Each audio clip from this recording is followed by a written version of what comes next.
Assalamualaikum warahmatullahi wabarakatuh. Kembali bertemu dengan kami dalam podcast Klinik Kesatuan Bangsa Badan Kesbangpol Provinsi Sumatera Barat. Kita menghadirkan, mengulas, dan menganalisa kondisi kekinian terkait dengan politik, dengan ekonomi, dengan perkembangan sosial, pertahanan, keamanan, dan semua yang menyangkut di bangsa kita ini. Dan kita di Klinik Kesatuan Bangsa ini menghadirkan para pakar, para tokoh praktisi yang ada di Sumatera Barat untuk kita kulik, untuk kita mintai analisa, pendapatnya, dan tentu juga testimoni-testimoni terhadap apapun yang terjadi hari ini di Sumatera Barat tentunya, dan juga skop yang lebih luas adalah Indonesia. Dan hadir di hadapan kita hari ini adalah seorang pakar politik dan seorang guru besar ilmu politik Universitas Andalas. Beliau adalah Profesor Dr. Asrinaldi. Assalamualaikum, Prof. Selamat siang, telah hadir. Terima kasih menyempatkan diri dan waktu untuk bersama-sama di Klinik Kesatuan Bangsa ini. Pada kesempatan ini dengan kehadiran Prof akan memberi warna yang tentu berbeda dari pakar-pakar yang juga sudah hadir di sebelum waktu atau sebelum sekarang. Karena memang di Klinik Kesatuan Bangsa ini sudah banyak pakar, praktisi yang hadir, dan pada saat ini kita ingin juga mengulik tentang kondisi-kondisi terkini di Sumatera Barat. Dengan kehadiran Profesor Asrinaldi, kita ingin mencoba para pemirsa bagaimana kondisi politik hari ini di Sumatera Barat, apalagi menjelang Pilkada serentak November tanggal 27. Tentu menjelang kontestasi ini eskalasi semakin sangat dinamis, dan calon-calon yang sudah muncul, ada yang kemarin muncul sekarang tidak, ada yang sekarang yang sudah muncul dan mengokohkan dengan koalisi dan sebagainya. Nah, untuk itu kita minta dulu dari Prof. Asrinaldi, bagaimana analisa awal ya secara umum lah politik Sumatera Barat hari ini, atau juga bisakah ada pengaruh juga dari politik pusat ke Sumatera Barat? Gitu dulu, Prof. Ya, makasih Pak Marwan atas undangannya ya, kawan-kawan di Kesbangpol Sumatera Barat. Pertama, kalau kita melihat bagaimana kondisi politik Sumatera Barat, Sumatera Barat ini memang penduduknya sedikit ya, 1,9 atau 2%, tapi dia ikut memberi warna dinamika politik nasional. Itu dari segi politik. Dari segi penyelenggaraan pemerintahan kita tahu juga Sumatera Barat dibilang, walaupun sedikit itu dibilang prestasinya di bawah, enggak juga, tapi di atas selalu masuk 10 besar apapun. Gitu. Itulah hebat di Sumatera Barat ya. Itu harapan kita itu lebih lebih baik lagi gitu. Nah, bagaimana dinamika kita hari ini? Eh, Masyarakat kita ini terbagi pada kelompok masyarakat yang rasional dalam berpolitik, ada juga yang ya semi rasional, ada emosionalnya, dan ada juga yang mengandalkan mobilisasi gitu. Nah, tapi yang kelompok rasional ini bisa mempengaruhi kelompok-kelompok yang dimobilisasi gitu. Nah, ini ada patronasenya ya. Kalau kita bicara patronase kan bicara jejaring ya. Nah, itu bisa bisa mempengaruhi gitu. Nah, kemudian fenomena ini akan terlihat ketika pemilu atau pilkada. Nah, jadi dengan kondisi pemilu yang sudah selesai dan itu berjalan baik-baik saja ya, walaupun ada PSU kemarin Pak Marwan, DPD ya, DPD. bahkan 320 atau 250 miliar untuk DPD ini, dan partisipasi kita sangat kurang sekali 36,sekian% ya. Dan itu juga menggambarkan bahwa bagian dari dinamika di Sumatera Barat. Tapi saya pikir tidak ada persoalan ya, karena etnis Minangkabau salah satu etnis yang memang sangat menjunjung nilai-nilai demokrasi ya, terutama demokrasi deliberatif ya, musyawarah mufakatnya. Memang demokrasi yang hari ini kita lihat demokrasi melalui voting itu bukan alanya Sumatera Barat, tapi karena aturan perundang-undangan yang mengatakan seperti itu, tentu sebagai bagian dari Republik Indonesia itu harus ikut itu gitu. Tapi yang tradisi musyawarah mufakatnya di level nagari masih berjalan. Jadi dalam artian hari ini bahwa demokrasi kita di Sumatera Barat masih baik-baik saja lah Pak Marwan gitu. Di Sumatera Barat ya. Sumatera Barat. Ya. Kalau terkait rasionalitas tadi Prof sempat menyinggung Ya, sedikit tentang rasionalitas. Apakah dengan kemenangan Prabowo 2 kali di Sumatera Barat, kita melihat secara konsentrasi politiknya, kemudian kemenangan Anies dan juga ada PSU yang terakhir, ya. apakah itu cukup menggambarkan tentang rasionalitas pola memilih masyarakat Sumatera Barat di dalam politik? Mungkin satu indikator bisa kita jadikan ya sebagai parameter untuk melihat apakah itu bagian dari rasionalitas ya. Kita bisa membangun indikator-indikator sesuai dengan apa yang ingin kita ukur gitu. Nah, dalam konteks perilaku memilih misalnya, ada 3 pasang calon presiden. Iya, Tiga iya, pasang presiden itu ada program, kemudian di samping program juga ada metode menyampaikannya, ada kontestasi dalam konteks debat kandidat, iya, iya, kemudian ada penilaian-penilaian dari masyarakat terkait dengan impresi politik mereka ya, ketika hadir di masyarakat. Nah, barangkali apa yang ditampilkan itu ya tentu mereka punya penilaian. Ya, iya, eh, satu calon ketika 2014 di apa dihadap-hadapkan dengan calon lain, ada penilaian dari masyarakat Sumatera Barat di Minangkabau. Di 2019 juga begitu, calon yang sama dihadapi lagi dengan calon berikutnya, ya ada penilaian. Nah, begitu juga 2024 gitu. iya, Nah, saya meyakini bahwa kondisi ini ya akan terus berlanjut tidak hanya di 2024 ini, 2029 juga seperti itu gitu. iya, iya, Barangkali kita punya preferensi. Preferensi etnis Minangkabau itu bukan hanya preferensi pada impresi politik, tapi juga banyak pertimbangan-pertimbangan lain yang menurut saya juga bisa jadikan sebagai sesuatu pertimbangan yang rasional menurut saya gitu. Dan itu bisa menjadi indikator untuk mengatakan bahwa kelompok yang rasional itu bisa menentukan memilih, kemudian bisa mempengaruhi yang di level bawah ini. ya. Kalau kita lihat kan konsekuensi apapun dengan rasionalitas pola memilih masyarakat Sumatera Barat, mereka tanggung gitu. Artinya Hmm, 2 kali periode kita memenangkan Sumatera Barat, lah, katakan memenangkan Prabowo, iya, walaupun kalah dari Jokowi. Terakhir juga menang Anies Baswedan, kalah dengan Prabowo. Kemudian termasuk PSU yang dulu Pak Irman dulu sudah diputuskan tidak ikut, kemudian ya, bisa ikut lagi. Nah, konsekuensinya itu kan luar biasa sebenarnya. betul. Secara pemerintahan, secara sosial dengan provinsi yang lain, termasuk juga dengan pemerintah pusat. Hmm. Nah, apakah ini juga menjadi suatu keistimewaan ya, atau suatu keunggulan dari masyarakat Sumatera Barat dalam berpolitik gitu? Ya, pilihan-pilihan itu kan bagi masyarakat Sumatera kan pilihan yang terbaik sebenarnya ya. Artinya, Mhm. walaupun di pemilu 2019, 2014 itu Prabowo memenangkan,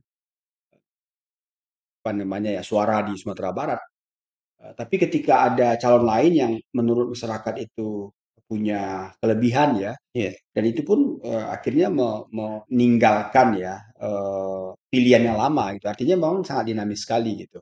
Tapi apakah, serta-merta meniadakan arti dari seorang Presiden Prabowo yang sekarang terpilih di tingkat iya, nasional? Enggak juga. Artinya bahwa, faktanya dari 86, sekian persen, suara Pak Prabowo ketika 2019 kan ternyata masih, dapat 39% ya. Artinya bahwa, hampir setengahnya juga masih masih memilih milih. Pak Prabowo ya. Artinya tidak ada persoalan sebenarnya. Dan kita tahu juga bisa jadi yang kita bicarakan di awal Pak Marwan bahwa pemilih-pemilih yang rasional ini kan jumlahnya ibarat piramid itu kan hanya beberapa jumlahnya ya, tapi yang masyarakat pemilih yang dibutuhkan mobilisasi itu ya itu yang banyak gitu. Jadi bisa jadi eh, metode kampanye bisa jadi seperti itu ya untuk meyakinkan pemilih memilih Pak Prabowo atau memilih Ganjar atau memilih Anies itu kan bergantung bagaimana dia bisa mengkampanyekan. Tapi yang kelompok yang sudah eh, stabil dalam konteks preferensi politik yang rasional itu yang diharapkan sebenarnya bisa memperbaiki, bisa mempengaruhi, bisa meyakinkan. Nah, hubungan seperti itulah yang kita bayangkan dalam konteks masyarakat tidak hanya Sumatera Barat, barangkali di banyak suku bangsa di Indonesia ya juga ada kelompok-kelompok yang banyak mayoritasnya pemilih-pemilih yang sebenarnya ya dibilang dibilang apatis tidak apatis, tapi ya barangkali budaya politiknya masih parokial ya, masih, subjektif ya, masih emosional gitu, belum hal-hal yang kita bicarakan yang sifat rasional tadi. Jadi butuh penguatan dari kelompok-kelompok rasional ini. Iya, Prof. Jadi eh, tadi kita beranjak dari suatu yang sangat-sangat umum ya, kita menilai bagaimana cara berpolitik masyarakat Sumatera Barat. Dan kita lihat sekarang fenomena politik itu ya seperti yang kita sampaikan sangat dinamis. Betul. Bagaimana kita melihat politik di pusat hari ini? Hmm. Banyak apa potensi yang awalnya ingin berkoalisi kemudian cerai, kemudian ada partai yang apa mendadak ketuanya mundur misalkan. Ya, ya, Nah, kita ingin lihat ini dulu, Prof. Ingin ya. lihat dulu sudut pandangnya bagaimana apa politik di tingkat pusat ini sekarang gitu. Dan nanti kita akan mencoba membreakdown ke politik di Sumatera Barat. Yang perlu diingat pertama bahwa partai politik itu menjadi infrastruktur utama ya dalam membangun sistem politik ya. Dan dalam undang-undang kepartaian itu partai politik itu sifatnya hierarkis di Iya, daerah. Jadi apa yang berlangsung di tingkat nasional pasti mempengaruhi tingkat betul. lokal. Walaupun banyak apa namanya ya tagline politik bahwa eh, politik is about lokal. Artinya politik itu sebenarnya tergambar di tingkat lokal gitu. Tapi itu bisa kita kaitkan dengan fenomena bahwa sebenarnya antara politik nasional dan politik lokal itu ada kaitannya, tapi yang dominan politik nasional sepanjang partai politik itu hierarki gitu. Dan kita tahu bahwa partai politik merupakan infrastruktur yang harus apa ya diyakinkan sebagai alat untuk mendapatkan kekuasaan. Ya, kalau independen saya pikir tidak terlalu apa ya, hanya di pilkada dan pilkada pun agak sulit untuk bisa berkuasa dengan independen itu, ya dengan calon independen itu. Nah, apa yang terjadi hari ini itu juga mempengaruhi di tingkat lokal gitu. Karena bagaimanapun politik di tingkat nasional itu juga punya patron ke tingkat lokal ya. Iya, Patron itu yang kita bayangkan untuk jejaring tadi ya. Nah, perubahan yang terjadi, misalnya kita lihat hari ini, apakah koalisi partai politik yang ada di tingkat nasional itu juga mempengaruhi dinamika daerah? Faktanya memang itu yang terjadi gitu. Terutama dalam konteks pilkada yang kita akan laksanakan, Pak Marwan. Nah, ketika sifat hierarkis itu diterapkan oleh partai politik, kemudian di bawah itu eh, konsisten dengan ideologinya, sementara di atas pragmatis dalam menentukan siapa calonnya, ini tidak akan berjalan juga di tingkat lokal ini gitu. Jadi mau tidak mau mereka yang di bawah ini harus ke Jakarta, ke hmm, pusat untuk mendapatkan dukungan gitu. Nah, persoalan bagaimana keputusan dari DPP itu untuk mendukung dan menjalin koalisi dengan siapa, itu kita lihat cenderung pragmatis, tidak lagi ideologis gitu. Ya, mungkin di dalam perkuliahan kita pahami lah ideologi itulah menjadi dasar ikatan koalisi. Tapi mungkin itu hanya teori aja kita Pak. Tapi dalam prakteknya itu sulit sekali di Indonesia yang memang transisi demokrasinya masih iya, panjang lagi ya. Nah, jadi barangkali itu pengaruhnya sangat kuat di sana gitu. Jadi tidak iya, mungkin kita menafikan bahwa apa yang terjadi di tingkat pusat itu tidak mempengaruhi tingkat daerah, itu saya pikir tidak akan terjadi. Bahwa faktanya apa yang terjadi di tingkat pusat itu juga mempengaruhi dinamika yang ada di daerah. iya, Contohnya Sumatera Barat ini, yang konteks pilkada yang hari ini kita lihat betapa di dalam dinamikanya antara Gerindra dan PKS ini kan dulu memang berteman, tapi dengan kondisi pemerintahan terakhir kan sekarang berkawan, berhadapan. Sekarang berkawan lagi ya. berkawan Nah, lagi. ini kan juga menjadi bagian dari dinamika politik di tingkat Iya. nasional gitu. Ada suatu kekhawatiran ya Hmm, bagi kita anak muda atau bagi masyarakat secara umum ya, bahwa hari ini cenderung tidak lahir kepemimpinan yang cukup banyak gitu ya. betul. Pilihan-pilihan masyarakat itu sangat terbatas. Ya, Nah, terkait dengan pragmatis tadi kan, bahwa yang sekarang muncul itu ya mungkin secara ideologi bukan juga bisa jadi kadang bukan orang partai dari betul. awal, tapi lebih kepada transaksional dan itu Betul. cukup viral juga beberapa belakangan ini Ya. gitu. Bagaimana ini, Prof? Kondisi ini apakah akan seperti ini gitu ya? Terus artinya orang yang bisa naik itu yang memang punya modal kapital yang cukup gitu. Ya, sebenarnya kenapa kita berpartai itu kan satu di antaranya adalah eh, adanya pelaksanaan fungsi kaderisasi kepemimpinan ya. Jadi mestinya ya partai politik menyiapkan kader-kader pemimpin. Ketika berhasil di partai dia tingkat pemerintahan langsung ke tingkat nasional. Mestinya begitu. Iya, Jadi bukan trial and error untuk memimpin pemerintahan gitu. Di partai itu mereka sudah siap, masuk ke publik, kemudian iya, masuk ke tingkat nasional. Kan itu yang diinginkan. Tapi ini kan tidak jalan. Artinya bahwa sepanjang undang-undang kita memberi ruang bahwa partai politik itu cenderung dipersonalisasikan oleh ketuanya dan sekelompok elit yang ada di sana, ya saya pikir dari sisi tidak akan berjalan dengan baik gitu.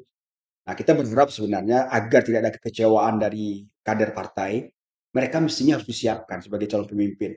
Siapa yang harus di legislatif, siapa yang harus di eksekutif, siapa yang nanti dorong ke provinsi, siapa yang didorong ke tingkat nasional. Itu harus berjalan. Kalau kita ingin bicara tentang partai modern. Gitu. Iya, iya. Tapi apakah itu sudah dilangsungkan? Saya pikir di beberapa partai sudah. Tapi kuatnya kelompok oligarki dalam partai, maka tidak ada demokrasi di internal partai. Jadi siapa yang menentukan ya kelompok-kelompok tertentu Kelompok saja tertentu. gitu. Saya tidak menafikan kenapa itu terjadi, karena bagaimanapun bisa jadi sejarah partai berdirinya hanya kelompok tertentu yang Hmm, buat. iya. Ketika sudah berhasil orang banyak datang. Tentu dia nggak mau rela melepas itu. Makanya ada keluarga gitu, Ya, atau ada keluarga, ada pengusaha, pengusaha. ya mereka yang biayai ketika partai mau kolaps dia intervensi dan semuanya. Tiba-tiba masa diserahkan, nah, itu juga. Tapi kalau idealnya partai ini memang bersama dibangun gitu. Nah, makanya kaderisasi bisa berjalan. Dan kita berharap sebenarnya Pak Marwan, kalau kaderisasi itu bisa berjalan, tidak sulit loh kita mencari atau pilihan-pilihan yang diserahkan kepada masyarakat. Siapa sih ya calon pemimpin atau kepala daerah yang kita calonkan? Itu partai sudah siap. Dan sekarang ada menurut saya, tapi mungkin ya ada keterbatasan dari segi dukungan, logistik, legitimasi, tidak dekat dengan oligarki di partai itu ya, sehingga mereka tidak muncul ke permukaan. Tapi yang agak agak banyak pandangan itu justru ke logistik, Bro. Kita tidak menafikan ya bahwa politik itu butuh biaya. Iya, Ya, awalnya politik yang baik itu memang apa namanya ya, disertai dengan pembiayaan-pembiayaan. Karena banyak kegiatan dalam konteks politik itu perlu butuh biaya. Tapi kan kadang-kadang dengan biaya ini, apa yang menjadi tujuan mereka untuk mencapai tujuan itu jadi lambat gitu. Artinya karena proses alamiahnya kan lambat. Misalnya gini, bahwa dengan kampanye, datangi masyarakat, kita akan mendapatkan suara dari masyarakat. Ya, artinya dibiayai lah, datang ke sana, dan itu dibenarkan juga misalnya memberi makan siang dan makan sih. seterusnya. Tapi kan karena politik kita ini cenderung instan, daripada lama-lama harus berkampanye ini, bagus saya siapkan aja uang. Ujungnya dia dapat suara ini, Ujungnya juga transaksional kan. transaksional ujungnya. Padahal Iya, itu tidak dibenarkan kan. iya, Yang dibenarkan itu adalah prosesnya bahwa nanti mau memilih tidak, itulah kesadaran masyarakat. Nah, cuma kan politisi kita dan rakyat kita ini, masyarakat kita ini kan kadang-kadang kan tidak mau berlambat-lambat ini. Kalau ada uang 500 juta ini daripada lama-lama dikampanyekan, bagus siap bagikan saja dan kita jelas suaranya. Kita buat komitmen dengan masyarakat. Nah, itu yang terjadi. iya, Jadi antara biaya politik dalam konteks political cost itu dengan money politik itu jadi tipis bedanya. iya, Sebenarnya iya. dalam konteks biaya politik itu jangan diarahkan menjadi money politik. Tapi bahwa seluruh kegiatan politik itu perlu biaya, iya. Tapi jangan ujungnya adalah bahwa biaya ini untuk money politik. Ini politik. Nah, ini yang jadi berbahaya, Pak Marwan. Jadi terkait dengan itu, Prof, kalau kita lihat misalnya di tingkat pemilihan gubernur yang Ya, akan kita hadapi ya. ya. Kita melihat yang pertama itu calon tidak banyak. Mhm. Ya, karena orang sudah berpikiran bahwa untuk menguasai Sumatera Barat itu perlu modal yang Ya, sekian-sekian, betul, betul, logistik yang besar. betul. Kemudian kemarin juga sudah muncul beberapa orang calon, ada Prof. Ganefri, tapi kita tidak lihat lagi perkembangannya Ya, sampai ya, sekarang. Ada eh, ada Pak Fauzi Bahar, ya.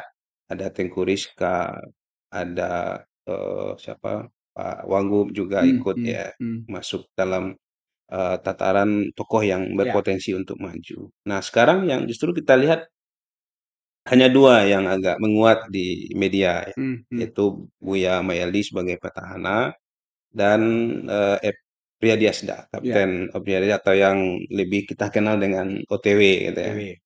Nah, itu menguat. Nah, tapi persoalannya juga hari ini eh, yang OTW juga belum mendapatkan pasangan ya, Ya, walaupun ya. dukungan sudah banyak. Nah, apakah ini juga efek dari politik transnasional itu juga, Prof? Sehingga kemudian hanya tinggal dua dan bisa jadi nanti dua ini kita juga belum yakin ini Ya. apakah OTW juga punya kapal untuk berlayar.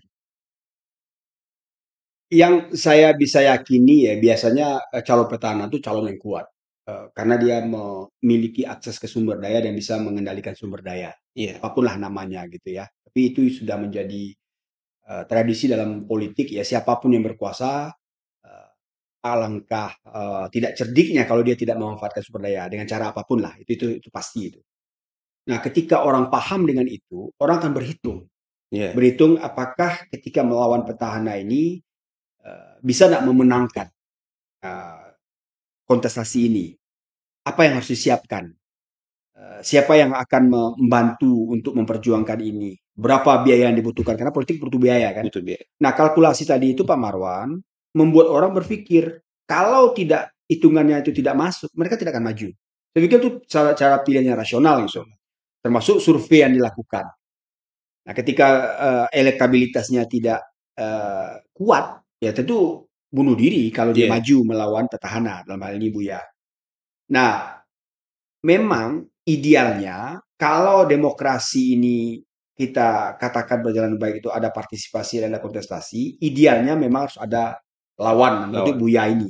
Jangan kotak kosong. Saya termasuk orang yang sangat menentang tidak hanya di Sumatera Barat tapi di seluruh Indonesia kalau ada kotak kosong baiknya pilkada ini dipulang aja ke DPRD. Biar jelas pemilihannya, tidak ada kotak kosong. Sebab kalau kita bicara demokrasi prosedural, kita memberi kesempatan masyarakat berpartisipasi untuk memilih pemimpinnya. Nah, memilih pemimpin ini pemimpin yang ada alternatif bagi mereka, gitu. Bukan kotak kosong, gitu. Nah, kalau kotak kosong didesain, kecenderungan seperti itu hari ini. Artinya partai politik itu sudah mengangkangi hak politik konstituen yang diwakilinya. Iya, Mestinya memberi ruang untuk melakukan, ya minimal ada lawannya, head to head. Harus ada lawannya gitu. Itu demokrasi prosedural yang baik itu. Tapi kalau pada akhirnya nanti yang terjadi secara alamiah ya, saya katakan kotak kosong, ya apa boleh buat lah. Tapi kita perlu pertimbangkan bahwa ada yang salah dengan demokrasi prosedural kita. Tapi kalau kotak kosong itu direkayasa by design iya, dengan menguasai partai politik, ini memang tidak sehat demokrasi kita lagi. Dan itu sayangkan betul.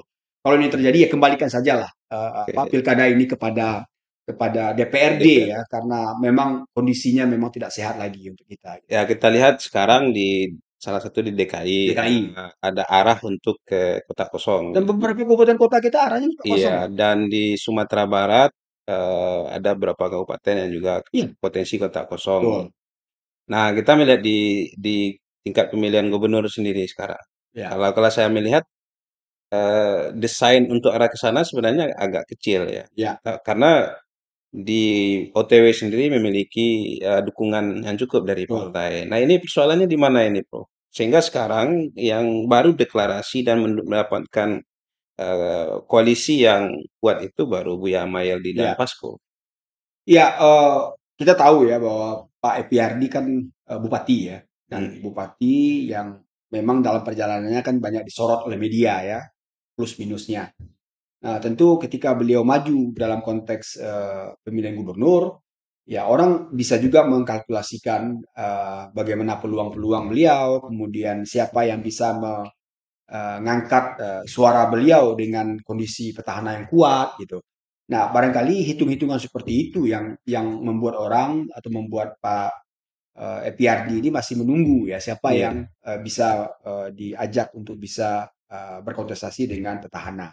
hmm, Yang kedua, tentu dalam politik itu tidak hanya sekedar maju dalam konteks dirinya tanpa ada dukungan dari wakil. Nah, hubungan antara calon kepala daerah dan wakil kepala daerah ini kan political trust ya. Kalau dalam konteks sosial ini kan ada modal sosial di modal sana, ada sosial. modal politiknya di sana ya bahwa mereka saling percaya, mereka saling mendukung itu. Nah, kalau seandainya ketemu orang yang bisa eh, membangun kepercayaan dengan Pak Epiati, saya pikir itu akan segera deklarasi. Hmm, Nah, tapi kalau tidak ya tentu akan kesulitan bagi beliau untuk bisa menjadi penantang Buya ya karena syarat pendaftaran itu kan ya, calon kepala daerah dan wakil kepala ya, daerah. udah. Ya, tidak mungkin hanya Nggak kepala bisa daerah. tunggal nih. Tidak bisa ditunda lagi. Sementara waktu sudah menjelang ini. Iya, Tanggal 27 sampai 29 279. Agustus kan. Hmm, Nah, ini saya meyakini beliau pasti berkomunikasi dengan banyak pihak yang banyak akan pihak. menjadi wakil beliau itu. Dan ya dari beberapa statement beliau tidak mungkin akan kotak kosong. Karena cuma siapa jadi wakil dan eh, siapa yang akan mendampingi beliau untuk menghadapi petahana ya tentu ini yang kita tunggu. Iya, kalau kita lihat, Bro, kalau kotak kosong di Sumatera Barat ya. Kalau misal ini kotak Ya, kosong ini kan sejarah baru nih, ya, pilkada yang ada di Sumatera Barat. Pasaman udah sebelumnya.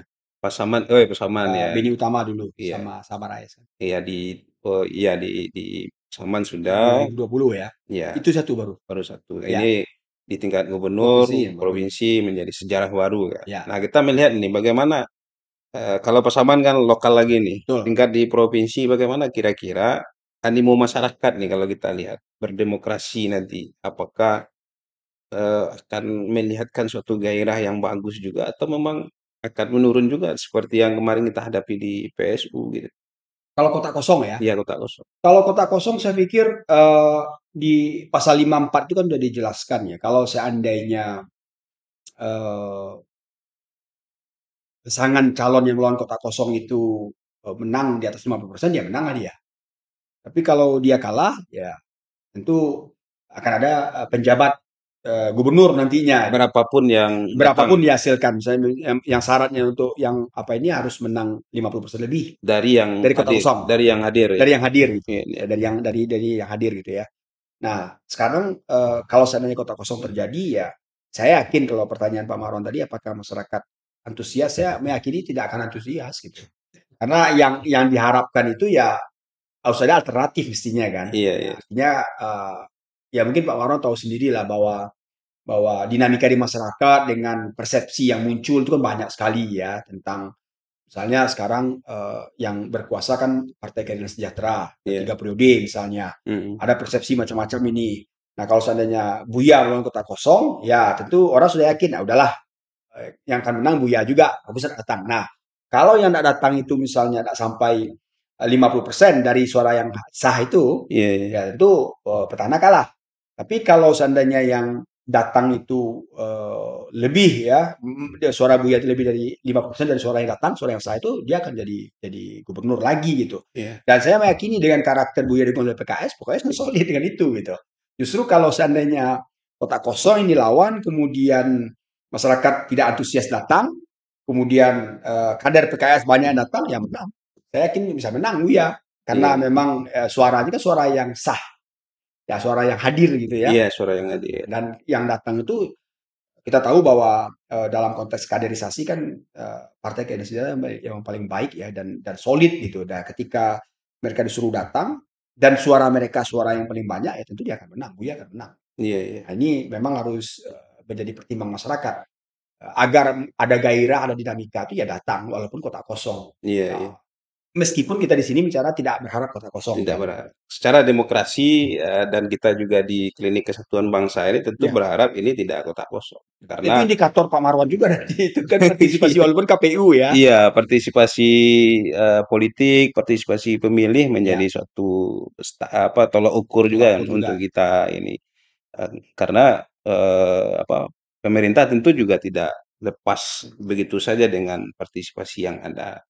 Nah, ini kan juga ada di beberapa kabupaten kota yang Ya, terjadi dan juga eh, yang agak mengkhawatirkan memang pengkaderan tadi. betul. Jadi calon itu akan banyak kemungkinan tiga yang Ya, maju dan ada beberapa yang potensi memang head to head. betul. Nah, ini satu yang perlu dikaji juga ini berarti. Ya, sebenarnya juga tidak ada jaminan juga makin banyak calon semakin berkualitas tidak juga Pak Iya, Marwan. iya, Tapi paling tidak kalaupun hanya head to head jangan kota kosong lah ya. Yang maju itu adalah orang-orang yang memang sudah dipercaya masyarakat bahwa mereka lah yang punya kualifikasi untuk bertanding gitu. Nah, iya, kita harapkan seperti itu. 2 atau 3 pasang atau 4 pasang, ya mungkin 2 atau 3 yang paling banyak hari ini ya. iya, Itu kan juga menggambarkan sebenarnya bahwa eh, banyak pertimbangan bagi mereka untuk bisa ikut politik itu ya. Pertama tadi kita bicarakan political cost memang tinggi gitu. iya, Kedua bahwa legitimasi dari elit partai itu juga harus didapatkan.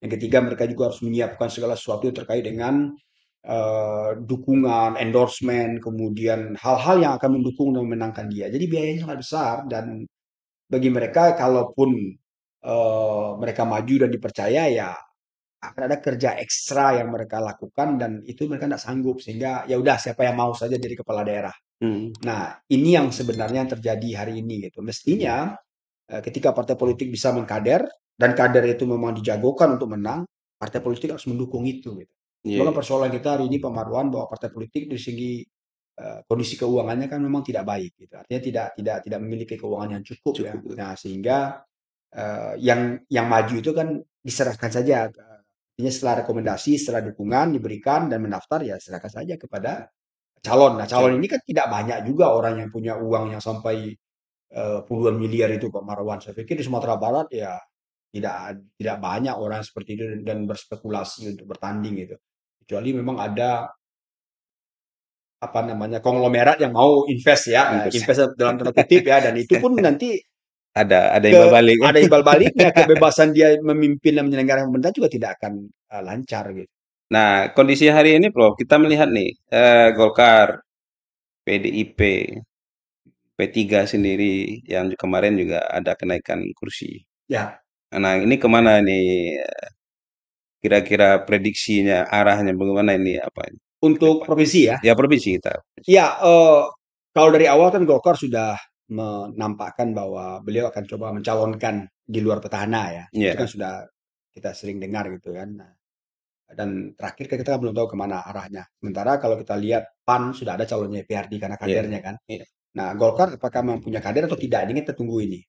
PDI Perjuangan juga begitu. ya, PDI Perjuangan juga begitu. Kalau ada kader yang memang potensial untuk bisa memenangkan apa kontestasi ini, tentu akan didukung. Kalau enggak, orang luar yang memang punya komitmen dengan partai. iya, Ya, jadi persoalannya sekarang ini walaupun dia bukan kader, tapi bisa membangun komitmen dengan partai, apakah bisa dijadikan kader atau apa yang bisa menguntungkan partai tersebut ya. Nah, iya, kalau itu bisa dilakukan ya tentu arah dari pilkada ini akan head to head. Nah, iya. kita kan nggak tahu bagaimana akhirnya itu. Terakhir juga terkait dengan PDI Perjuangan apa ya, P3 ya, P3 dan P3, juga PKB juga PKB belum. juga masih Ya, belum ya. iya, Dan saya pikir dengan kondisi seperti ini partai masih terbuka untuk menerima siapa yang datang untuk meminta dukungan ya. Tapi kan iya, sampai hari ini kan juga tidak banyak nama yang muncul kan. iya, Yang nama yang muncul itu hanya Pak EPRD menurut saya. Ada Pak Ganefri, tapi dengan pertimbangan yang dalam, beliau menyatakan mundur ya, iya dengan mundur. kondisi beliau yang masih aktif sebagai PNS dan sebagai dosen itu. Ya tidak banyak nama menurut saya. Malah saya mendorong Pak Marwan. Apakah ada nggak kira-kira poros baru yang muncul?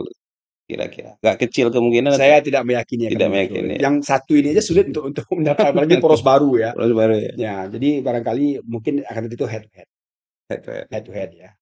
Kalau seandainya poros baru, poros ketiga pun ya disebutlah nama Pak Audi ya, tapi dari banyak berita dan informasi saya dapatkan komitmen beliau untuk tetap berada di luar ya karena memang banyak apa, diskusi-diskusi ya Diskusi. sepertinya tidak akan. Nah, mungkin ini yang terakhir, Prof. Kalau kita lihat dengan kembangan demokrasi di Sumatera Barat hari Ya, ini, baik di pemilihan gubernur, secara langsung kan, pemilihan kepala daerah, kabupaten kota. Bagaimana, Bro, membingkai hari ini situasi eh, kebatinan masyarakat di Sumatera Barat hari ini?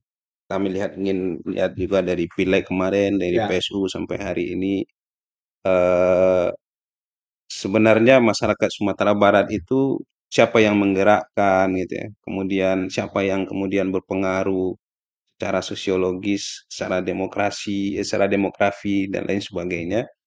Nah, sehingga kita melihat kondisinya hari ini seperti itu. Ya, kita kekurangan tokoh, kita kekurangan kader partai yang justru yang muncul adalah yang punya modal logistik yang kuat misalnya ya. kan yang kita lihat kadang apa namanya kekaderannya di partai kita juga tidak terlalu melihat ya. Nah, bagaimana suasana kebatinan masyarakat hari ini dengan demokrasi yang ada hari ini di Sumatera Barat itu? Ya, dengan melihat fenomena hari ini ya, terutama PSU terakhir itu ya, Iya, itu kan juga menggambarkan rasa bosan masyarakat dan tanda kutip ya untuk pilkada yang akan datang itu. Sepanjang memang calon atau calon pemimpin yang akan dipilih mereka itu tidak sesuai dengan harapan mereka gitu. Artinya bahwa figur kepala daerah ini sangat penting untuk mendorong munculnya partisipasi masyarakat gitu. Tapi kalau seandainya seperti yang saya sampaikan tadi tidak muncul akhirnya buya melawan kota kosong, ya itu saya iya, khawatir tidak akan banyak yang akan datang berpartisipasi gitu. Karena orang sudah berasumsi ya tentu Buya yang akan menang karena benar. kondisi seperti itu. Nah, jadi sangat penting menurut saya untuk menghadirkan apa namanya ya calon lain untuk bisa head to head. Nah, yang kedua barangkali penting juga kelompok masyarakat yang rasional saya bilang tadi itu memang sangat punya peran untuk bisa mendorong ya masyarakat untuk berpartisipasi ya. Tapi kalau seandainya ini tidak melaksanakan fungsinya, ya juga akan malas masyarakat. Nah, gimana caranya? Saya pikir dalam konteks di awal saya sudah sampaikan ada fenomena tentang patronase. Donasi. Patronase ini terkait dengan jejaring. Biasanya tokoh dengan tokoh di masyarakat yang di bawah ini bisa mendorong, udahlah tolong kawan-kawan di sana atau anggota di sana dibawa pemilu itu patronase ya karena jejaringnya. Tapi ada yang paling dominan hari ini dengan politik uang itu klientelisme. Mm-mm. Klientelisme ini kan terkait dengan sumber daya yang dimilikinya. Apakah sumber daya dalam konteks ini adalah perlindungan, Mm-mm. uang, Ya, atau hadiah? Nah, ini yang diberikan sehingga orang yang menerima itu bisa datang untuk sesuai keinginan dia. Hanya itu yang bisa menggerakkan kalau seandainya apa namanya kondisi partisipasi yang rendah itu kita kita bayangkan. Dan sebenarnya yang konteks klientelisme ini dengan politik uang ini kan tidak elok dan itu berbahaya. Ini menjadi pidana pemilu gitu. Tapi itu yang terjadi gitu. Dengan pengalaman pemilu legislatif kemarin. Nah, melihat. ini Pak Marwan. Jadi memang harus bisa kita bangun kesadaran masyarakat bahwa ia menumbuhkan kesadaran untuk membangun daerah ini dimulailah dengan ikut serta dalam pemilihan pemimpinnya, kepala daerahnya yang sesuai dengan harapannya. Iya. Jadi ada kemarin sebuah cerita menarik ini. Hmm, hmm, Cerita menariknya begini, ketika ada pemilihan di suatu wilayah, hmm.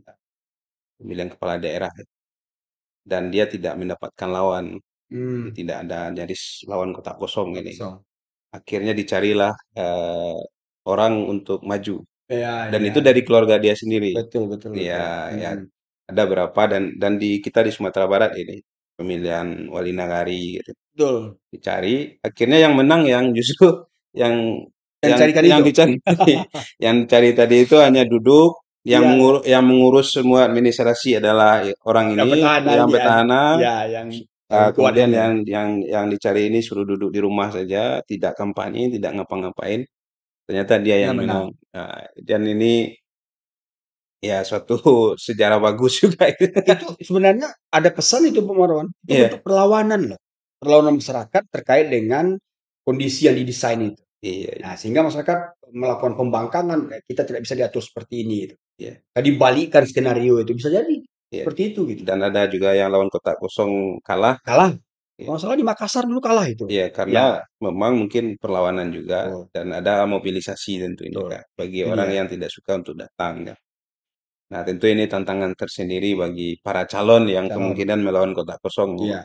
Kalau bisa janganlah kotak kosong Iya, karena juga mencederai makna demokrasi prosedural kita. ya dan kita memang berharap yang kotak kosong apalagi Sumatera Barat ini Iya, barometer demokrasi di demokrasi. Indonesia Iya, betul. dengan rasionalitas yang dia miliki. Iya, Ya, mungkin itu yang bisa kita ya edisi hari ini, Bro. iya, Ya, insya mudah-mudahan Allah begitu. mudah-mudahan di waktu yang ke depan kita bisa hadir lagi di sini Siap, bersama Prof. insyaallah. Asrinaldi dengan topik dan tema yang berbeda tentunya. Iya, Ya, sangat banyak hal yang bisa kita ulik dari beliau terhadap politik, tentang demokrasi, tentang pemerintahan, dan semuanya perlu kita dengarkan, perlu kita sampaikan ke masyarakat agar pemahaman politik masyarakat ini juga lebih baik ke depan, demokrasinya juga lebih baik dan tentu ujungnya adalah partisipasi politik.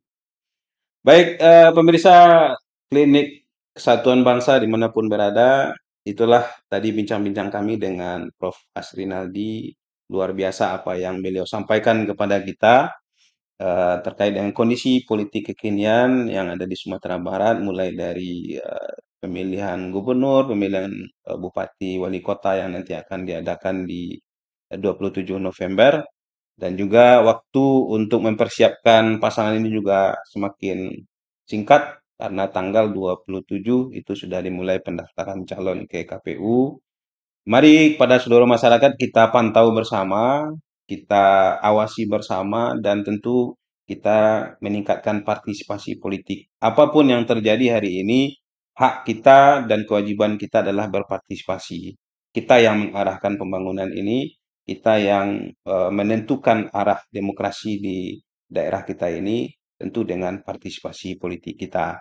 Maksimalkan partisipasi politik kita ke depan. Semoga kita dapat memilih pemimpin yang sesuai dengan aspirasi dan hati nurani kita, masyarakat Sumatera Barat, baik dari gubernur maupun bupati wali kota. Demikian dialog kita. Terima kasih banyak pada Sama-sama. Prof. Asrinadi yang telah membersamai kita. Inilah dialog kita pada hari ini. Semoga apa yang kita persembahkan menjadi ilmu bagi masyarakat. Amin. Demikian saja dan mohon maaf kalau dari kami ada yang salah. Wabillahi taufiq wal hidayah. Assalamualaikum warahmatullahi wabarakatuh. Waalaikumsalam warahmatullahi wabarakatuh. Apa? Waalaikumsalam.